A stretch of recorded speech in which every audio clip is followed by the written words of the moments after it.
Tinanggap na ni dating Pangulong Fidel Ramos ang alok ni Pangulong Duterte na maging special envoy sa China kaugnay ng isyu sa agawan ng teritoryo. Yan ang tinutukan ni Ian Cruz.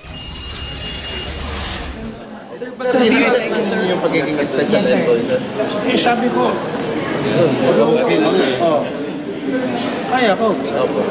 Sa pagtalon, idinaan ni dating Pangulong Fidel V. Ramos ang pagpapakita sa publiko na tinanggap na niya ang alok ni Pangulong Rodrigo Duterte na maging special envoy sa China kaugnay ng isyu ng agawan ng teritoryo sa West Philippine Sea. 2 oras nag-usap ang dalawa kagabi sa Davao City.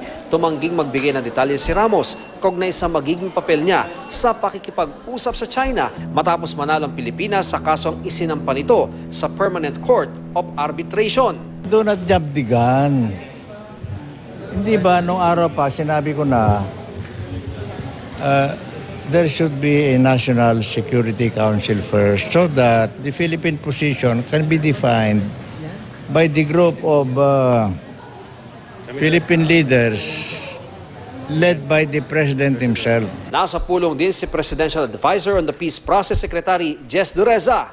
Parang naghingi si former President Ramos ng guidance kay President Duterte. Ano yung policy positions natin? So this will have to be worked out, crafted, and presented to him para bago siya magsimula sa kanyang actual mission. Ang ibang polisiya, maaari daw mapag-usapan sa National Security Council meeting sa July 27 matapos ang pulong ng Pangulo kay U.S. Secretary of State John Kerry. Mula sa Davao City, Ian Cruz, nakatutok, 24 oras.